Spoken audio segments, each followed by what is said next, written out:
কুষ্টিয়ার দৌলতপুরে বিভিন্ন কর্মসূচির মধ্য দিয়ে মুক্তিযুদ্ধের অন্যতম সংগঠক জাসদের প্রতিষ্ঠাতা সভাপতি কাজী আরেফ আহমেদ সহ ৫ জাসদ নেতা হত্যার ২৬তম বার্ষিকী পালিত হয়েছে। শহীদ ইয়াকুব আলী ট্রাস্ট এবং পিএম ডিগ্রি কলেজের যৌথ উদ্যোগে স্মরণ সভার আয়োজন করা হয়।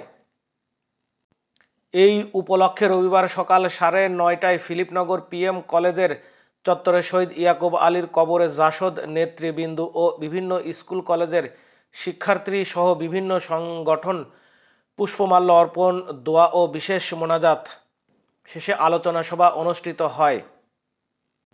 ফিলিপনগর পিএম ডিগ্রি কলেজের ভারপ্রাপ্ত অধ্যক্ষ রেজাউর রহমান মাসুমের সভাপতিত্বে স্মরণ সভায় প্রধান অতিথি হিসেবে বক্তব্য রাখেন শহীদ ইয়াকুব আলীর ছেলে ইউসুফ আলী রুশো। বিশেষ অতিথি হিসেবে বক্তব্য রাখেন নূর মোহাম্মদ, সাবেক চেয়ারম্যান ফিলিপনগর ইউপি ও সিরাজুল হক, সাবেক চেয়ারম্যান ফিলিপনগর ইউপি ও সদস্য উপজেলা বিএনপি।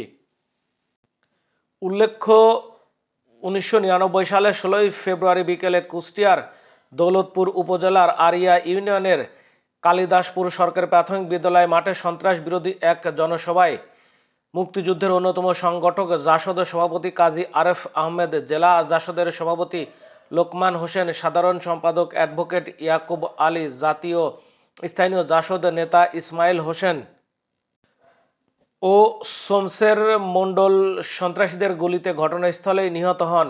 হত্যাকাণ্ডের ঘটনায় সে সময় দেশ জুড়ে ব্যাপক তোলপাড় ও আলোচনা সৃষ্টি হয়। সালের এই দিন থেকে কয়েক খতম কুরআন শরীফ খতমকে ফিলিপনগরবাসী, দৌলতপুরবাসী আজও তার রয়েছে, তারই সহযোগিতা করেছে। সেরকম দাখিল মাদ্রাসা, এইরকম অনেক প্রতিষ্ঠানের সঙ্গে তুমি দিয়ে দাও মাবুদ। ইয়া আল্লাহ রাব্বুল আলামিন, মুহাম্মাদুর রাসূলুল্লাহ।